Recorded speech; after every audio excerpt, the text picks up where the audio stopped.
Il aura par exemple un nouveau numéro avec Caresse Photo. Et si vous êtes sur CRTV News, à 21h30, eh bien, rendez-vous avec un major du rap, ténor, comme vous ne l'avez jamais connu. D'ailleurs, je vous en propose un morceau choisi. Regardez.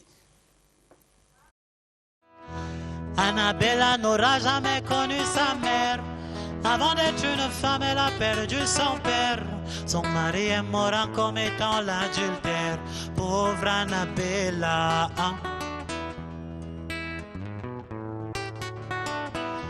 Elle s'est retirée au village de son père. Elle y a bâti une petite hutte en terre. Elle a décidé d'y vivre en solitaire. Combattre la misère en cultivant la terre.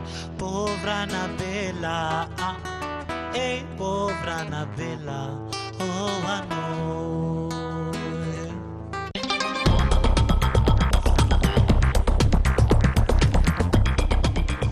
Salut à tous, ici l'artiste ténor Mr. Pierre Lowell et nous retrouvons nous tout de suite dans l'entrevue Marc, dans les amours.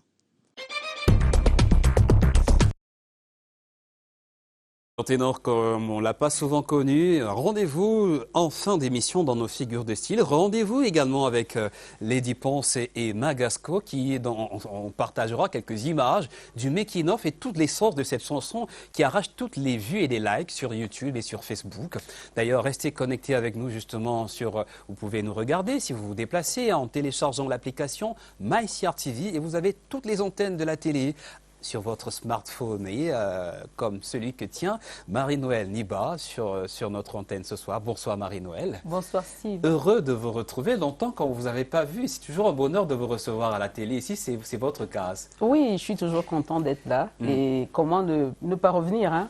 Tout le temps, vous me recevez tellement bien que voilà. Ici, c'est chez vous. Chez nous, les artistes, c'est chez vous. Et vous revenez avec une bonne nouvelle. Ciné Club Nka. Nka traduit par lumière. Je me suis vite amusé à dire lumière, que la lumière soit et que le cinéma parle pour l'identité culturelle. Et c'est tout le projet. Ça commence le 24.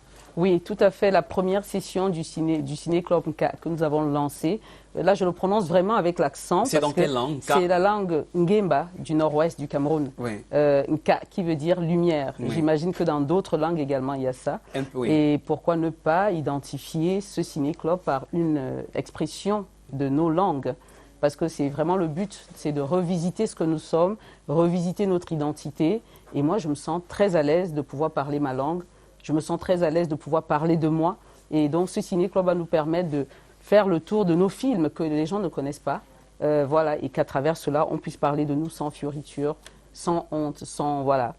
Car que la lumière soit, et on nous entend également dans le département de la Ménois qui n'est pas loin, on nous comprend dans le département de la Ménois qui n'est pas loin du nord-ouest. Quand je vous invitais, je vous avais promis qu'on aurait la compagnie agréable et finalement bénie de Monseigneur Daniel Ewolo qui en semaine a dédicacé à la cathédrale Notre-Dame des Victoires un livre, un guide sur le mariage. Eh bien, je le tiens, hein, la préparation immédiate au sacrement de mariage, sous-titre pour construire et reconstruire un mariage heureux. Vous comprenez pourquoi en début d'émission, je l'ai dit avec beaucoup de joie, par ici le secret du mariage en 180 pages. Monseigneur, bonsoir. Bonsoir Steve. C'est bien assumé, dire la préparation immédiate. J'ai failli demander, est-ce que par la foi, la magie opère immédiatement? Immédiatement, parce que le mariage en réalité se prépare depuis la prime enfance. Dans le milieu familial, dans le milieu scolaire, dans la société. Le livre nous parle de la préparation immédiate au mariage, donc juste avant d'aller vers la célébration, les pratiques à avoir, les connaissances à acquérir et les disponibilités intérieures que chacun est appelé à avoir avant de s'engager dans le sacrement de mariage. Parole du prêtre, on parlera du mariage religieux, mais également on parlera du mariage traditionnel, entre guillemets, comme on aime le dire aux villages. Il y a une propension, ce qui a motivé l'ouvrage, l'écriture de ce livre, c'est qu'il y a une propension au divorce, la crise du mariage, une propension qui se répand dans la psychologie sociale, ça ne va pas bien. Et on parle là des valeurs morales d'ailleurs, et je tiens aussi un livre qui s'intitule Propension comprimée, ouvrage d'un jeune auteur, Gaïa Esaü, publié aux éditions de Lys Bleu. Bonsoir Esaü. vous venez de loin. Quand je dis de loin, c'est que vos mots voyagent, ils nous transportent. Vous êtes un fils du Mayo d'Anaï, à Goyore. Voilà, on vous dit bonsoir. Comment on dit bonsoir là-bas? En Mousgoum, on dit Wafuti Laidi. Wafuti Laidi. Merci de nous écouter et de nous suivre dans l'extrême nord. Alors, vous êtes notre invité, on aura le bonheur de découvrir. Vous parlez justement de passion, d'attirance. On parlera peut-être aussi des choses qui sont en connexion avec le mariage, la fornication, entre guillemets, le vie en reste. Et peut-être Marie-Noël Niba sortira sa caméra de réalisatrice pour nous parler d'amour et de mariage et pourra nous parler de ses secrets, de succès dans le mariage. Alors, vous qui êtes très très attaché au film documentaire, aujourd'hui, je vous propose un voyage dans l'intimité d'un animateur et journaliste de la CRTV, Dania Ebongue, qui raconte une histoire d'obésité. Eh bien, il a risqué gros, il a failli y passer, il a dû retrouver la vie, comme il lui-même le dit, dans un film documentaire qu'il raconte et qu'il a dédicacé hier, qu'il a présenté hier à la Fondation Tandemuna. Dania Ebongue, une histoire d'obésité, j'ai risqué gros. Voici une histoire racontée par Annabella Tabinto. Elle y était. You may have difficulties placing the name to the face, but yes, this is Dania Ebongue, 50 kilograms lighter. Exactly 1 year ago, Dania Ebongue, who weighed 153 kilograms, made the life-changing decision to lose the extra weight that threatened his health and held him back from being the best version of himself. He is here this Friday, July 17, on his birthday, to inspire others who are in the same situation he was in not too long ago. In this close to 2-hour documentary titled Pourquoi et comment j'ai perdu 50 kg, Dania Ebongue narrates his weight loss journey, which took him from 153 kilograms to 99 kilograms. He affirms this very challenging process was made possible through great determination, exercise, eating healthy, and the support from family and close friends. As he looks forward to maintaining this new healthy lifestyle, the now weight loss activist hopes to inspire many others to lead a healthy and progressive lifestyle. Et dit comme ça, vive la vie, argument de poids, Dania Ebongue qui perd 50 kilos, et ça il faut le dire, il aura bénéficié pour cet événement de l'assistance de nombreux artistes comme Kopo, mais également une icône des antennes francophones, Amobe Mevege, qui en ce jour, Mandela Day, 18 juillet, a reçu une récompense, le prix pour son engagement en faveur de la promotion et de la paix et du rayonnement des cultures afro, un prix décerné par l'UNESCO. D'ailleurs, vous êtes attentif à son actualité, Marie-Noël Niba. Oui, tout à fait. Je devais me connecter sur Zoom pour pouvoir suivre cet événement plutôt très très intéressant. Amobe, effectivement, c'est quelqu'un qui, enfin, on ne le présente plus. Hein. Ouais. Il fait tellement de choses pour la culture africaine. Et c'est un de nos aînés qui nous aura inspiré, autant le dire en direct comme ça, Amobe Mevege. Merci et bon courage. Je voudrais également partager une nouvelle, celle d'une jeune réalisatrice, bien plus jeune que vous. Elle s'appelle Françoise Elon, qui fait l'actualité parce qu'elle a été invitée au Durban International Film Festival. Là-bas, elle présentera son nouveau long métrage qui commence à crever l'écran. Et pour une première sortie à l'international, ça vaut le coup d'en parler. En route pour un autre succès, c'est possible. Avec son deuxième long métrage, c'est sa première grande affiche à l'international.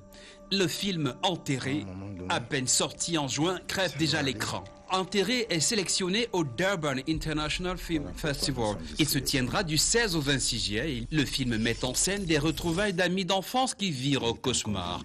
La scénariste et réalisatrice Françoise Elon avait déjà connu du succès avec Waka en 2012. Elle est aussi connue comme la promotrice de la plateforme, le film camerounais et ses awards. Des awards, des récompenses comme il y en aura au festival Écran Noir 2020. La 24e édition reportée se tiendra du 31 octobre au 7 novembre. Le délégué général du festival Écran Noir, Basek Bakobio, a fixé au 30 août la date limite d'enregistrement sur le marché du cinéma. Il a aussi annoncé un programme spécial Strength Kid qui veut intéresser les enfants au cinéma. Le cinéma sort peu à peu du confinement et ça tourne pour tous les âges. Et là, je parle bien du festival Les Écrans Noirs qui arrive, qui a été reporté, dont vous gardez un très bon souvenir avec le film documentaire Partir, qui a été sacré meilleur documentaire camerounais aux écrans noirs, dernier festival. Ça nous donne un joli prétexte d'en parler, Partir. Ben oui, parce que il continue son petit bonhomme de chemin. Je viens d'ailleurs de... On vient tout juste de poster à la nouvelle sélection au Festival international du film numérique de Cotonou, après les 6 autres sélections. Et je crois que le premier prix, c'était aux écrans noirs. Après, j'ai eu celui du coup de cœur de Le Temps presse à Paris. Et j'espère qu'il y en aura d'autres. Hein. Ça donne envie de continuer, en tout cas. Et oui, cinéma, le film Partir de Marie-Noëlle Liba, réponse à la troublante question de l'immigration. Vous pouvez en dire un mot, Monseigneur? L'immigration, quand un jeune vous dit « Mon père, je veux partir », ça s'est arrivé déjà dans votre vie, souvent, votre longue vie, rencontrer des jeunes qui veulent partir par voie... Des jeunes qui veulent partir. Laisser le pays. On en voit beaucoup, malheureusement, qui estiment que l'Eldorado est ailleurs. Et pourtant, à l'expérience, il est possible de s'en sortir au pays. Certainement que nous avons beaucoup de travail à faire dans ce sens, pour que les opportunités sur place au pays puissent effectivement être vulgarisées et mises à la disposition des jeunes. Il y a beaucoup de choses à faire dans notre pays, dans le domaine de l'agriculture notamment. L'agriculture est comme qui dirait la terre ne trompe pas. On en reparlera. On parlera de Partir dans nos figures de style. Ce n'est pas fini. On prendra les nouvelles de comment il se porte le documentaire. Et on parlera de Claire, l'enfant de l'amour, qui est un nouveau premier bébé, on va le dire ainsi comme ça. Oui, disons, premier en fiction. Oui, en fiction. Tout à fait. D'ailleurs, venons-en au fait. On a annoncé la sortie de la dédicace. C'était à la cathédrale Notre-Dame des Victoires de Yaoundé, même ici, à Yaoundé, la dédicace du guide sur le mariage de Monseigneur Daniel Ewolo. Je le tiens là, vous pouvez, si vous nous prenez en cours, avec un sous-titre assez intéressant. Pour construire et reconstruire un mariage heureux. On comprendra pourquoi, juste après ce rendez-vous que je partage avec vous à la cathédrale, il y avait du monde. Longue la file sur le chemin du mariage. Devant ces pages qui en livrent le secret, le guide de Monseigneur Daniel Ewolo vient de faire foule à la cathédrale. Nous avons constaté beaucoup de problèmes dans la vie conjugale et nous en sommes arrivés à faire le constat qu'on ne naît pas bon époux, on ne naît pas bonne épouse, c'est un apprentissage. Le guide est vite pris en main et ses lecteurs se font leur petite école au fil des pages. Du moment où quand on est chrétien et qu'on aspire au mariage, on voudrait bien un mariage qui dure. Pour ceux même dont les mariages ont refroidi, je crois que c'est important de l'avoir. Vous savez, il y a plusieurs thèmes importants à l'intérieur. Par exemple, l'éducation des enfants, la gestion de l'argent dans le couple. En tant que pasteur, lié à la préparation, à l'accompagnement. Parce qu'il y a la crise du mariage aujourd'hui et il faut éduquer le peuple. Et apprendre de façon méthodique et rigoureuse la manière de construire une vie de couple dans le Christ. À la recherche du meilleur, il faut éloigner le pire. Une histoire de cœur à la table du Seigneur.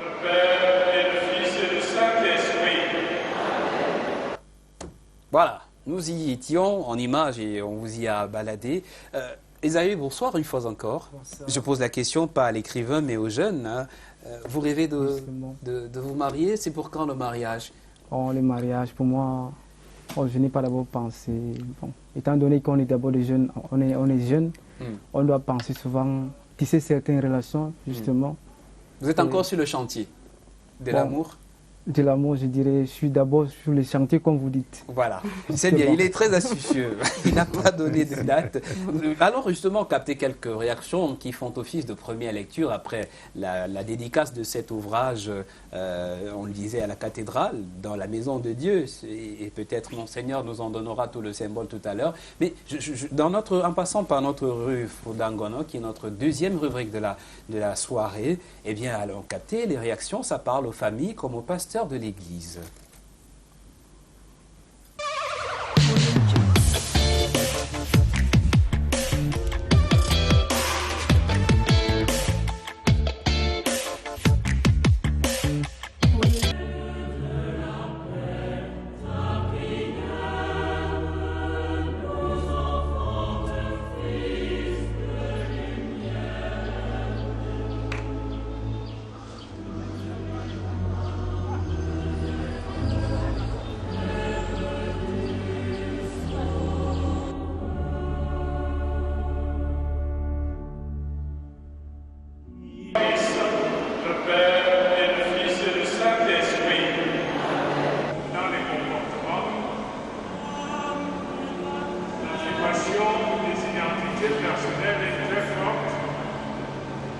Nous avons constaté beaucoup de problèmes dans la vie conjugale et nous en sommes arrivés à faire le constat qu'on ne naît pas bon époux, on ne naît pas bon épouse, c'est un apprentissage. Nous avons donc voulu dans notre ouvrage donner quelques éléments pour aider les couples à se préparer, à se former pour la vie matrimoniale. I got the pleasure to write the preface of that book about the marriage, especially religious, Christian and Catholic marriage. It is really that it's not easy to live in couple many years, respecting all the values, especially Catholic and Christian values. That's why I was very satisfied to find this book, because the author proves to give us the way, the wisdom, how we can help those who are married to continue to live their choice without great problems. Ce livre vous parle à quel point?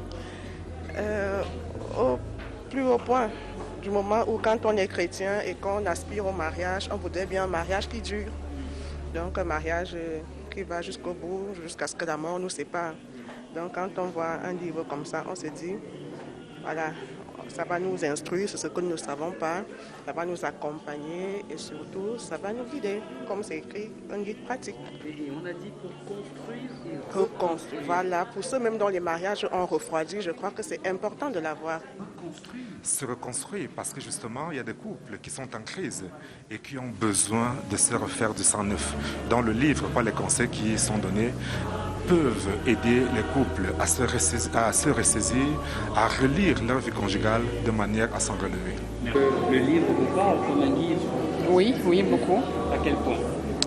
Donc au point où, à travers lui, on t'apprend.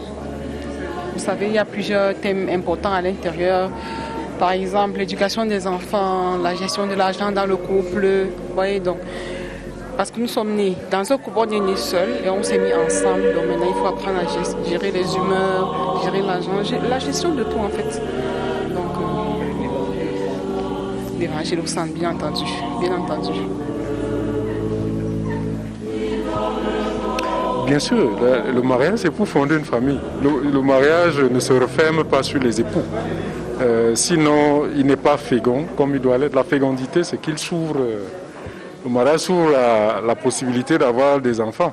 Donc, le but du mariage aussi, c'est de constituer une famille. Celui-là parle au pasteur, parce qu'il y a la crise du mariage aujourd'hui et il faut éduquer le peuple.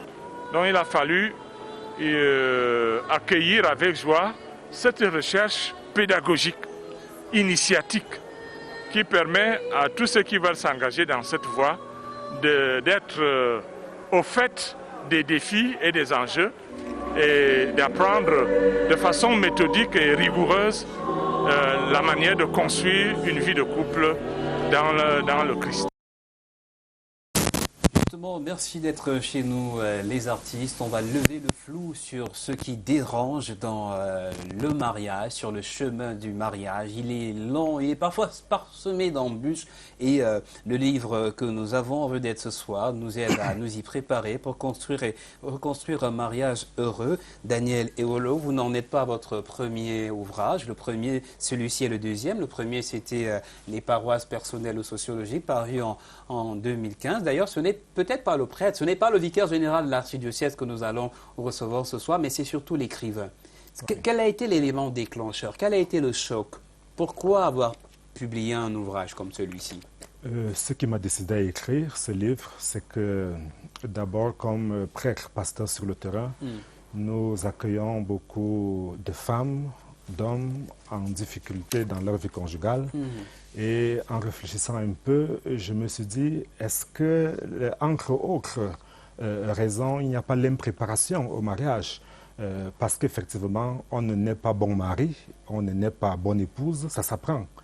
Alors, en me demandant ce qu'il fallait faire, je me suis dit, peut-être qu'il fallait écrire quelque chose, d'une part. Et d'autre part, dans l'organisation de l'Église catholique, il est prévu un cheminement de préparation au mariage, cheminement immédiat, qui dure 3 mois avant le mariage.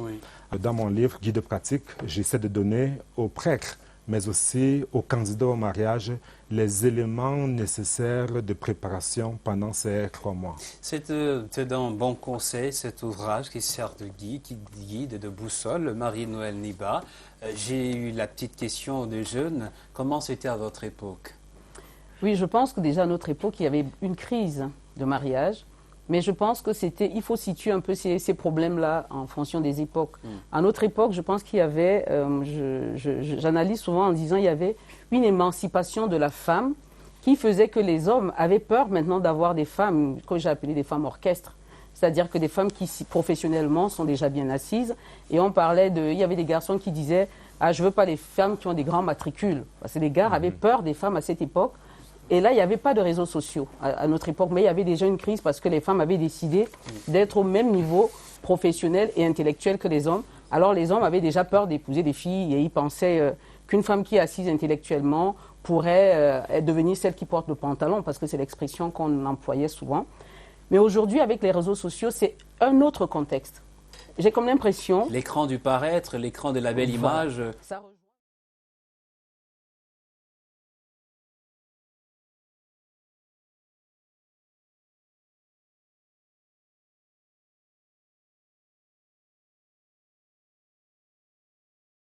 des personnes, il y avait déjà ça. Mais aujourd'hui, j'ai comme l'impression qu'il y a cette envie de partir pour tout le monde. C'est-à-dire que tout le monde se dit, il faut qu'on me voit sur des réseaux sociaux, à l'étranger, ça me permettra de sortir si j'arrive à taper dans l'œil de quelqu'un qui est à l'étranger. Et même une jeune fille ici qui a un bon parti a l'impression que le parti n'est pas suffisant. Il lui faut quelqu'un qui le fasse sortir. Et parfois, les partis, même les gars qui sont déjà intellectuellement et professionnellement assis, quand il sort et il revient, la fille s'énerve. Il y a des filles qui voudraient des hommes qui les fassent sortir. Et c'est pour ça qu'elles hésitent à se marier. Et les garçons aussi finissent par avoir peur de ces femmes qui ont envie de partir. C'est comme une pression énorme. Et donc, je dis, ça nous ramène à ce qu'on a dit tout à l'heure. On ne regarde pas le trésor qu'on a sous les pieds, pour utiliser cette expression, mais on regarde toujours cet Eldorado qui devient parfois illusoire. Parce que beaucoup partent et se demandent après pourquoi je l'avais fait. Parce qu'arrivé sur place, ce gars qui t'épouse de loin, il vient te chercher et quand tu arrives, tu te rends compte que, mince, ce n'était pas ce que je pensais. Et donc, on en est à ramener tout le monde à se réapproprier ce qu'il est. Je crois que ça nous ramène toujours à ce qui nous réunit un peu sur ce plateau. Et c'est le modèle social qui nous y contraint. Il y a cet épanouissement comprimé, vous parliez de pression, propension comprimée justement s'intéresse aux valeurs morales qui se perdent un peu. Entre autres, Monseigneur, je ne me trompe pas à ce propos, quand les valeurs morales se perdent, le mariage aussi peut... Tout à fait. Le mariage n'échappe pas à la crise des valeurs actuelles. Oui. Ce qui fait des problèmes dans le mariage, la question de l'argent, c'est parce que justement on a perdu nos valeurs. Et plein d'autres problèmes, les belles familles et autres. En réalité, le mariage n'échappe pas à la crise des valeurs actuelles. Dans ce roman que je tiens, Propension comprimée de Gaïa, qui vous a valu d'ailleurs un prix, premier chapitre, alors comment on lit? M-R-A-K-I. Comment? Mrakai et son enfance. C'est une histoire qui démarre dans l'enfance et qui finalement fait au fil des pages le point sur le monde des traditions et le modernisme moral. Et le mariage n'est pas à l'abri de tout ça. Justement, parlez-nous-en justement. Qu'est-ce qui a choqué le jeune Esaïe Gaïa pour mettre ces lignes en page? En fait, c'était... La petite histoire derrière ce livre. D'accord. Oui. En fait, c'est un jeune écrivain, un jeune, Mrakai, c'est un jeune africain. Lui, il est passionné, il était passionné par l'éducation. L'éducation, il était encouragé par ses parents. Et là, il a passé ses études primaires. Arrivé au lycée, il a fréquenté. Et malheureusement pour lui, arrivé à la classe de 3e, son père sera extirpé du monde. Et là, il fera face à des problèmes dans toute sa vie. Une perte de repère. Une perte de repère, justement. Et là, il va observer les comportements des jeunes, les comportements de tout le monde, des filles. Bon, vous pouvez m'expliquer ces termes, oui. Les habillements des filles, les habillements de ses camarades, les habillements de toutes les filles qui sont dehors. Quand je parle de dehors, qui ne sont pas à l'école, par exemple. Bon, il les observe, il voit en ces personnes des habillements modernes, des habillements qui, je dirais, hyper modernes, qui ne sont pas modernes. Parce que moderne, je dirais, c'est modéré. Vous êtes poli, vous êtes même très élégant en le disant. Oui, on vous comprend, allez-y. Voilà. Et moderne, c'est modéré. Et hyper moderne, c'est démodé. Oui. Parce que, ce qui dérange la vue, par exemple, ce que les parents de Mrakai lui ont enseigné à son enfance. Oui. Parce que son père l'avait toujours conseillé de ne pas fréquenter.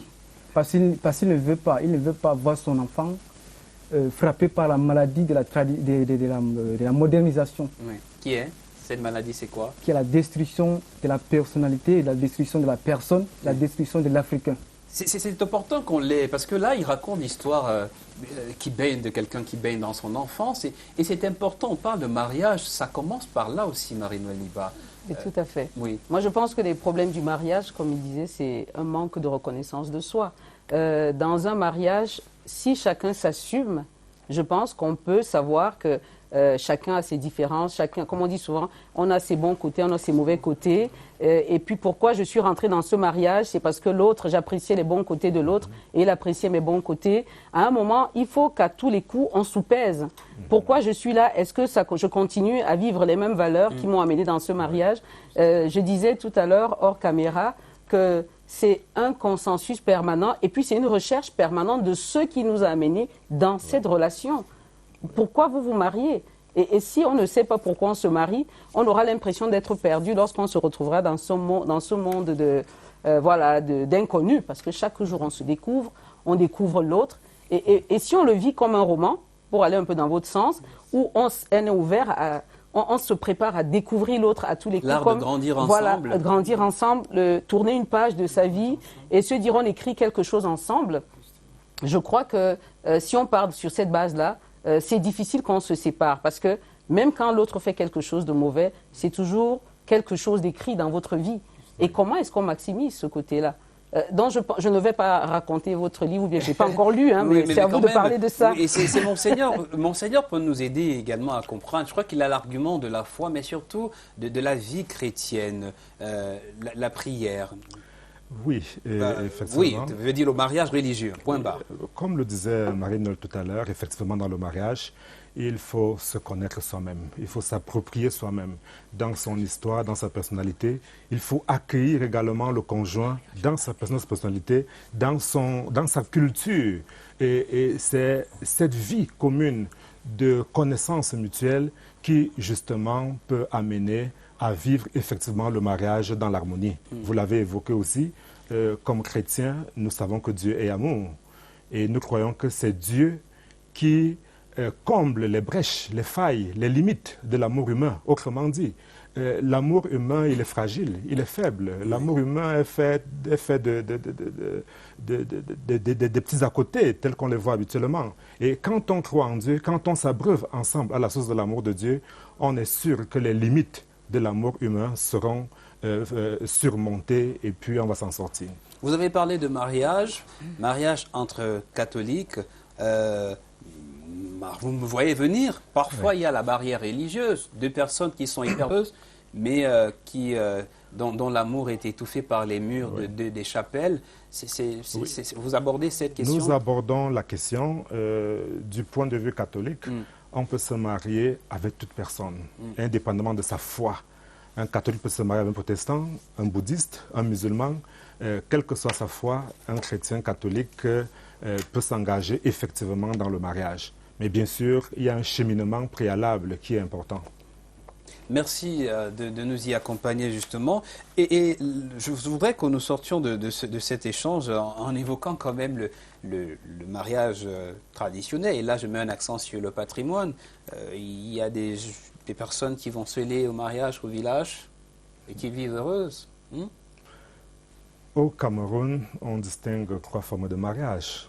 Le mariage traditionnel, le mariage civil et le mariage religieux.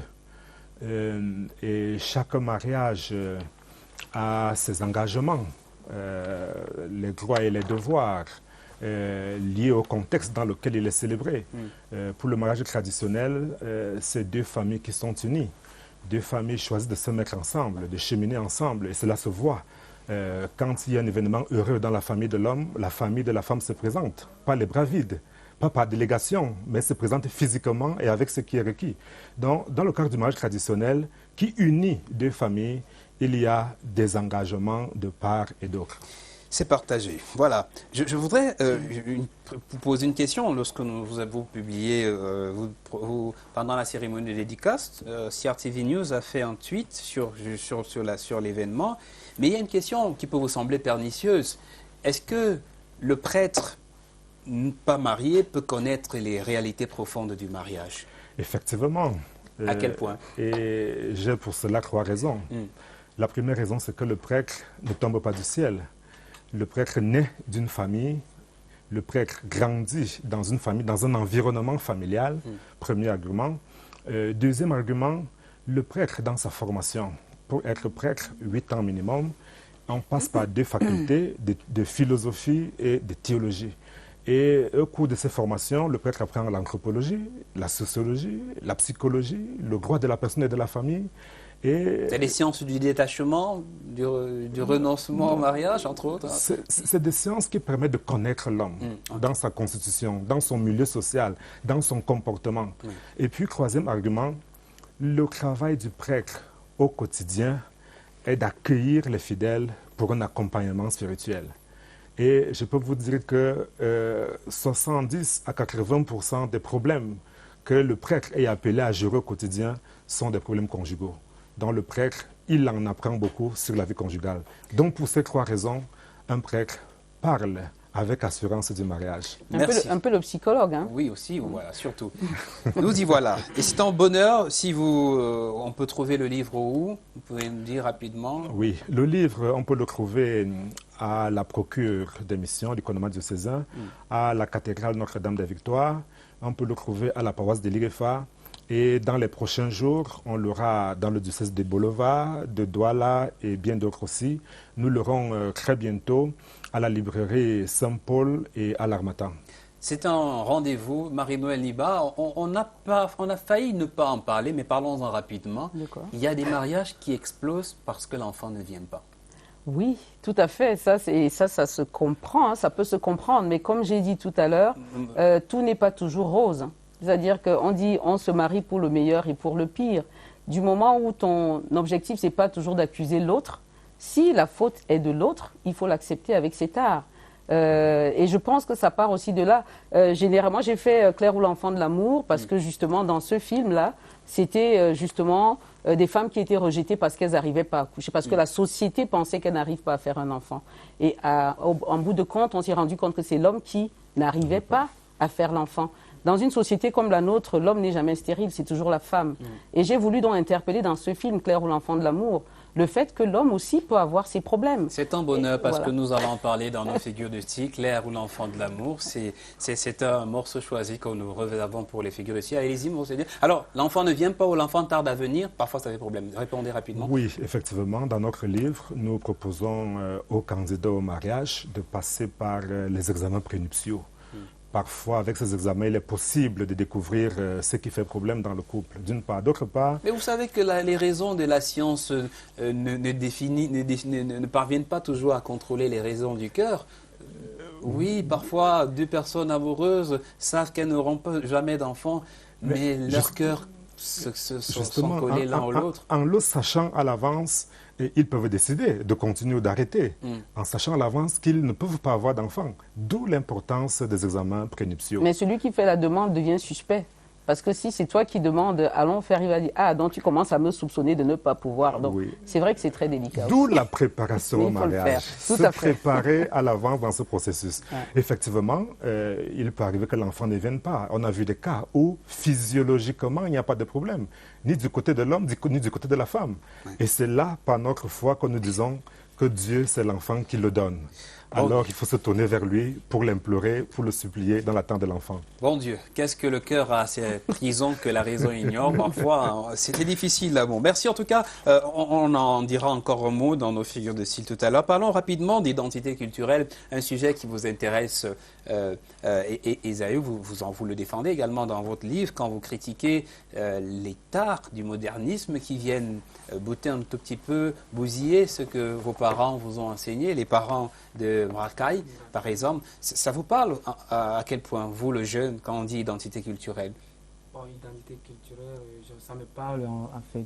Ça me parle de ce que nous avons, ce qui peut nous identifier et ce que nos grands-parents, nos ancêtres nous ont enseigné. D'accord. Donc c'est dans ce sens. Super, merci. Alors, identité culturelle au cœur du Ciné Club, et nous voilà sur le deuxième thème de l'art de se comprendre dans cette édition de Chez nous les artistes, au cœur du Ciné Club.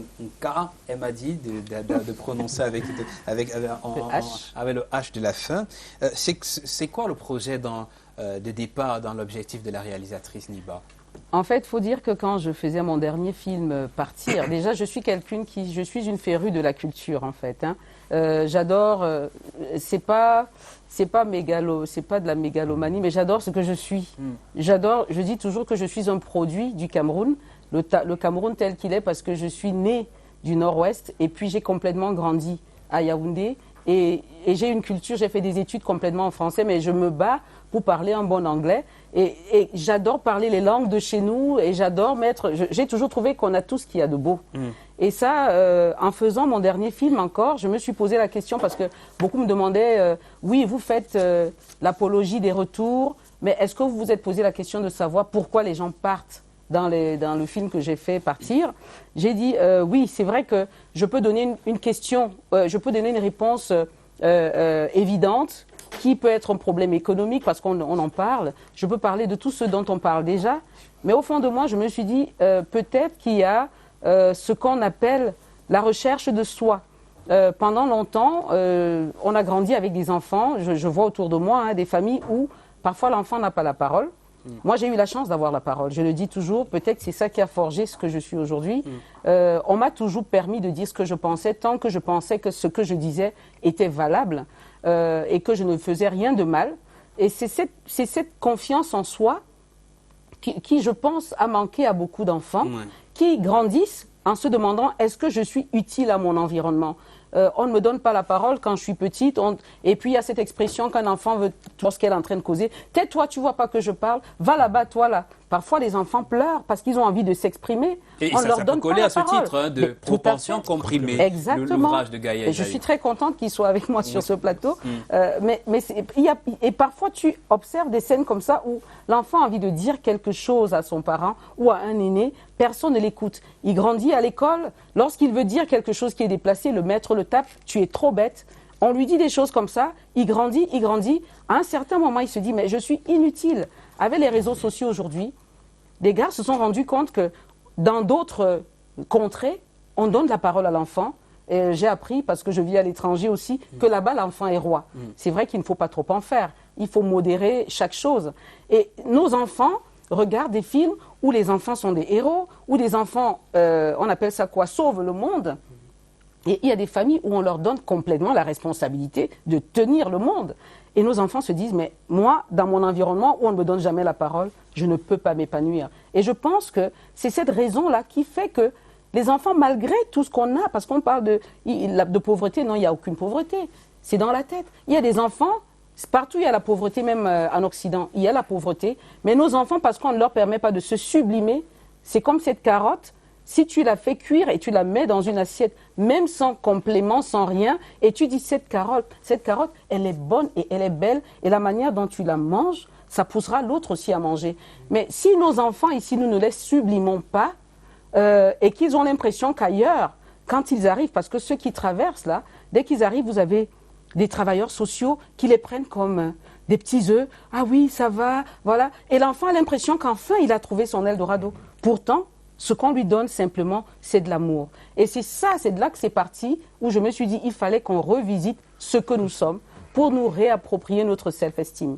C'est pour ça que j'ai lancé cette association qu'on appelle Tell and Be Africa, raconte-toi et existe. Et d'où la première activité est ce ciné-club. Des propensions comprimées, on va dire aux propensions libérées ou simplement mieux encadrées quand il s'agit de l'éducation des enfants. Et voilà que cette antenne devient un beau carrefour des rencontres. Merci de vous y retrouver pour partager justement la richesse des rencontres. Et ce sera un bon moment à la salle Citabella au ministère de la Communication. Vous n'êtes pas seul dans l'association. Il y a des noms que l'on connaît. Yolande Ekoumu-Samba qui a réalisé une tafile, cinéaste. Oswald Lewatt. Vous êtes nombreux. Parlez justement des grandes affiches de la première session. En fait, cette session qui commence en juillet était prévue pour le mois de mars, dans le mois de la femme. Et on avait donc décidé de sélectionner des films, parce que nous voulons des films qui ont quand même présenté le Cameroun à travers le monde, qui ont marqué, qui ont fait que d'autres gens nous connaissent d'une certaine manière. Des films qui sont bien faits d'abord, artistiquement, et qui sociologiquement parlent de nous et qui nous présentent tels que nous sommes. Et donc pour cette première session au mois de mars, nous avions choisi avec Léontine Lomgoy, avec qui je présenterai le débat, et puis Yolande Samba qui travaille avec moi dans le volet cinéma depuis longtemps.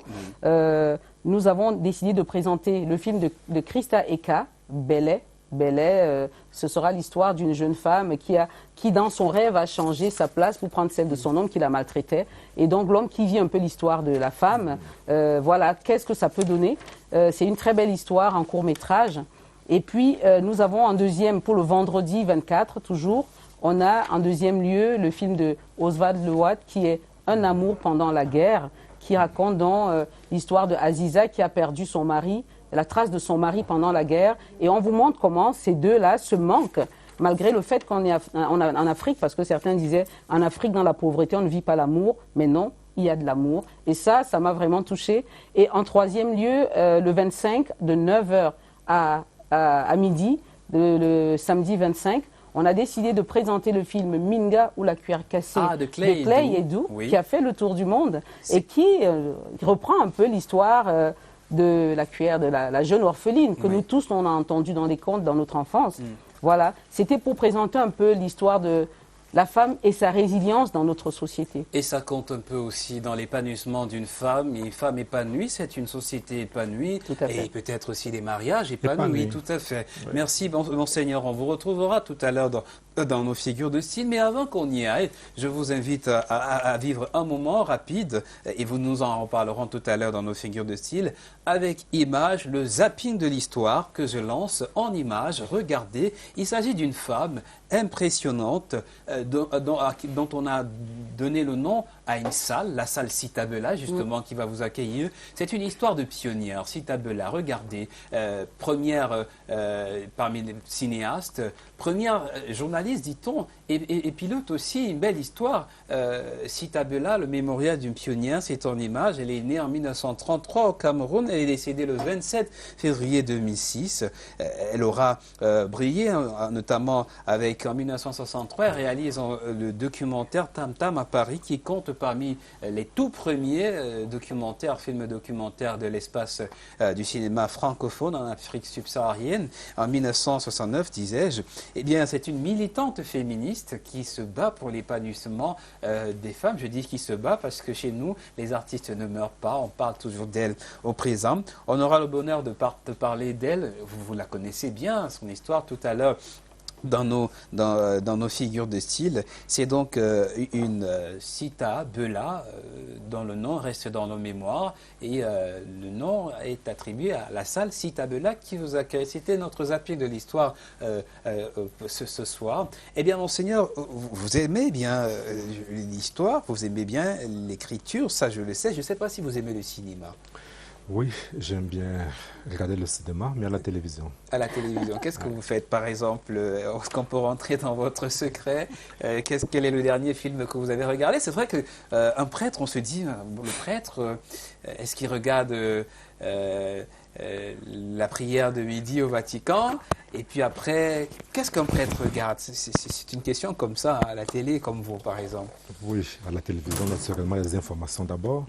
Et à certains moments perdus du week-end, quand c'est possible, on zappe devant la télé pour voir ce qui peut attirer l'attention. Il y a toujours un beau film quelque part. À la CRTV ou ailleurs. Merci de nous faire ce clin d'œil-là. Mais ça ne m'empêche pas de rappeler que vous êtes spécialisé dans le droit canonique, le droit de l'Église. À quoi est-ce qu'il vous sert précisément dans votre ministère, dans votre épiscopat? Par exemple, il m'a permis d'écrire sur le mariage pour que les prêtres et les fidèles soient informés de ce qui est requis dans la préparation au mariage, dans la célébration au mariage, de ce qui est faisable, de ce qui ne l'est pas. Justement, avec une harmonie entre le droit qui nous régit, le droit coutumier et le droit... Est-ce qu'il y a une harmonie entre les droits, les trois droits, entre guillemets? Il y a une harmonie entre le droit civil et le droit canonique. Et le droit coutumier aussi? Le droit coutumier, plus ou moins. Plus ou moins. Et c'est pour cela que nous appelons de tous nos voeux pour le Cameroun le droit des personnes et de la famille qui pourra justement nous permettre de sortir... De marier tout cela. Tout à fait. Harmonieusement. Vous avez dit que vous aimez l'information et nous voici au rendez-vous de 19h avec Yvonne Ako. Good evening, Yvonne. Good evening, Steve. Lieutenant General René Claude Meka has assessed the security situation in Littoral region. Exactly, Steve. The Army Chief of Staff, Lieutenant General René Claude Meka, says the security situation in the Northwest, Southwest and Littoral regions are under control. He was speaking in Douala Friday while concluding a 4-day operational control mission to the 2nd and the 5th military regions of Cameroon. Gladys Atemba completes that story from CRTV Douala. Douala is notorious for gangsterism, drug abuse, human trafficking and money laundering. But with persistent military patrols, the Army Chief of Staff, General René Claude Meka, is describing the situation as being under control. I always go to the field to carry out operational control missions to ensure that the security situation of the country is not threatened and the officers are not facing difficulties exercising their duties. The present control is taking place shortly after the appointment of new officials of the 2nd and 5th Joint Military Regions. So my goal is to guide them on how to implement the directives handed down by hierarchy to the different regions. I have seen for myself that there are no major problems. In Douala, the general encouraged the military officials to continue working hard to ensure the security of goods and persons. The 2nd Joint Military Region is made up of the Littoral and Southwest with command posts in Douala. 41 agro-pastoral producer organizations in the North region have benefited from the state subvention worth 147 million CFA francs to upgrade their production system. The checks were handed Friday by the coordinator of the program for the consolidation of the sustainability of agro-counseling, otherwise known as PCP ASEFA. Wilson Mengole reports from CRTV Garwa. state will help address their worries. Nous sommes très fiers. We are very happy because the state thought of us. We are saying thank you to the head of state. This subvention will assist us in buying cattle, which will be used in plowing. Nos charrues. Avant, j'avais des difficultés. Before, I had difficulties to produce. This time around, the state has given me a check which will permit me to buy cattle for plowing. Non seulement me mettre à l'aise. The coordinator of the program for the consolidation of sustainability of agro-pastoral counseling, PCP, has said